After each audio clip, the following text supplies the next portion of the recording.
With every NBA superteam comes a sense of destiny. The moment 2 or 3 stars join forces, the media hype machine cranks up. Fans start daydreaming about championships, and anything less than glory becomes unacceptable.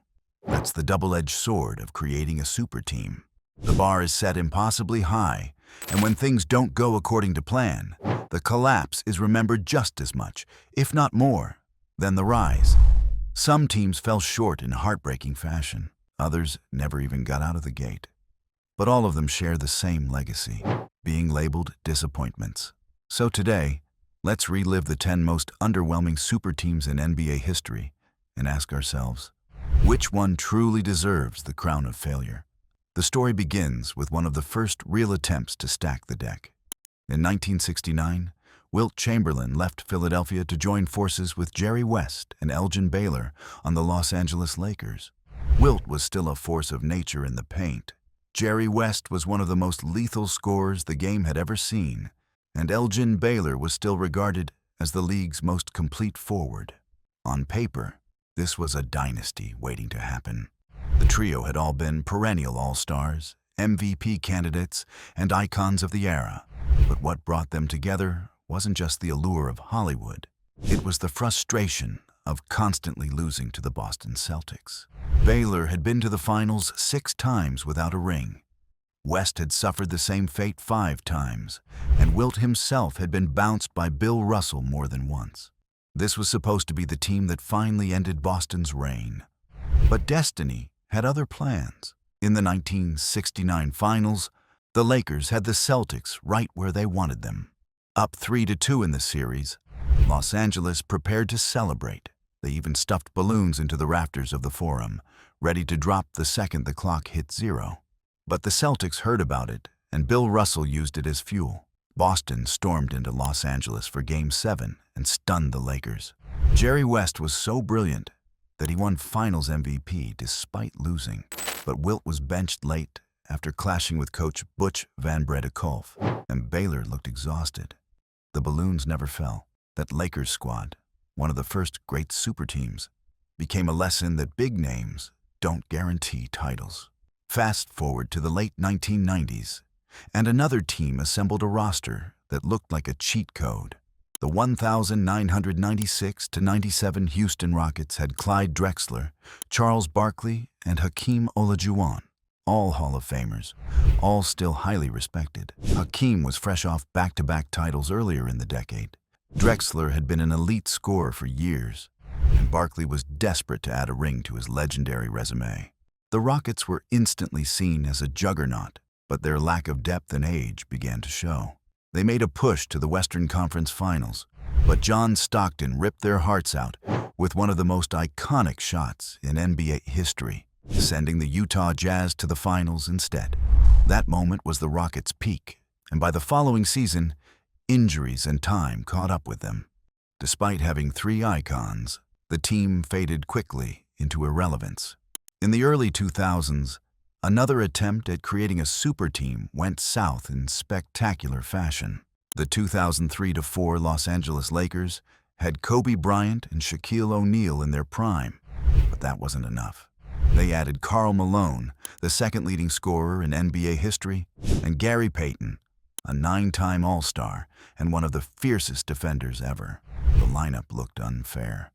The Lakers breezed through the Western Conference playoffs, and everyone assumed another championship was a lock. But then came the Detroit Pistons, a team built not on superstars, but on defense, chemistry, and grit. Chauncey Billups, Rip Hamilton, Ben Wallace, Rasheed Wallace, and Tayshaun Prince completely dismantled Los Angeles in the finals. Malone was injured, Payton was ineffective, Shaq and Kobe clashed, and the so-called Dream Team went out with a nightmare. It wasn't just a loss. It was a humiliation. Not all super team disasters end in the finals. Some collapse long before. The 2012-13 Los Angeles Lakers proved that in unforgettable fashion. By acquiring Dwight Howard and Steve Nash to join Kobe and Pau Gasol, the Lakers looked ready to dominate. They had a mix of youth, experience, and star power. But reality was brutal. Nash was plagued by injuries. Dwight never fully recovered from back surgery. and Kobe tore his Achilles late in the season after carrying the team to the playoffs. They were swept in the first round, and what was supposed to be Showtime 2.0 turned into one of the ugliest seasons in franchise history. A similar script played out in Brooklyn nearly a decade later. The 2021 Brooklyn Nets assembled Kevin Durant, Kyrie Irving, and James Harden, a trio so talented offensively that people genuinely wondered if it was the most unstoppable lineup in league history. On paper, it was unfair. In practice, it was a mess. Injuries, off-court drama, and clashing personalities derailed everything. In 2021, Durant's foot barely over the line in Game 7 against Milwaukee was the difference between advancing and elimination. The following year, Harden forced his way out. Kyrie missed games due to off-court issues, and the Nets were swept in the first round by the Celtics. 3 Hall of Fame talents, 0 finals appearances. The experiment ended with a whimper. But if you want to talk about hype turning into disaster instantly, the 2010-11 Miami Heat are the perfect case study. When LeBron James infamously announced he was taking his talents to South Beach to join Dwayne Wade and Chris Bosh, fans and media crowned the Heat as an unstoppable dynasty before they even played a game. They even held a celebratory rally where LeBron promised not 1, not 2, not 3 championships. The target on their backs was massive. The Heat did make the finals in year 1, but their collapse against the Dallas Mavericks remains one of the biggest upsets in league history. LeBron shrank under the pressure, Dirk Nowitzki outshined all 3 stars, and the Heat instantly became villains. To their credit, they bounced back and eventually won titles in 2012 and 2013, but that first season is still remembered as a painful embarrassment. Another example of hype outpacing reality was the 2007-8 Denver Nuggets. Carmelo Anthony, Allen Iverson, Marcus Camby, and a young J.R. Smith made up one of the most explosive rosters in the league. The Nuggets had talent everywhere and were expected to be a force in the West. Instead, they finished as the 8th seed and were promptly swept by Kobe and the Lakers in the first round. The chemistry never clicked, and Iverson was soon traded away, leaving Denver to rebuild around Carmelo and Chauncey Billups instead. The 2017-18 Oklahoma City Thunder fall into the same category. Russell Westbrook had just won MVP, Paul George was an all-star, and Carmelo Anthony joined them to form what was supposed to be a modern Big Three. The Thunder marketed themselves as contenders, but the results were underwhelming. Carmelo's role never fit, George struggled in the playoffs, and Westbrook's all-out style clashed with the need for balance. They were eliminated in the first round by the Utah Jazz, with rookie Donovan Mitchell stealing the show. The so-called Superteam barely lasted a year before being dismantled, but perhaps no team embodied disappointment more than the late 2000s teens Philadelphia 76ers.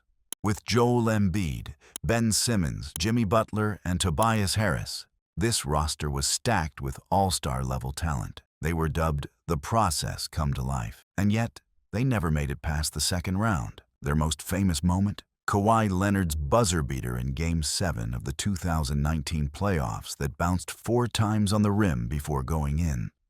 That shot didn't just end their season, it ended their era. Butler left soon after, Simmons' career in Philly unraveled, and the Sixers are still chasing that elusive finals appearance. When you look back at these failed experiments, the theme becomes clear. Talent alone isn't enough. Injuries, egos, chemistry, and timing all play a role. A super team may look unbeatable on paper, but basketball isn't played on paper. It's played on the court, and on the court, nothing is guaranteed. So who takes the crown as the biggest failure? Some would argue the Brooklyn Nets, because they never even reached a conference finals. Others point to the 2004 Lakers, because they had 4 Hall of Famers and still got embarrassed. And some will always say the 1969 Lakers, because they had balloons in the rafters ready to celebrate, only to watch Bill Russell and the Celtics ruin the party. At the end of the day, super teams are built on expectation. They're remembered less for their wins and more for how far they fall short. And as fans, Maybe that's what makes the NBA so captivating. No matter how stacked a roster looks, the game itself has the final say.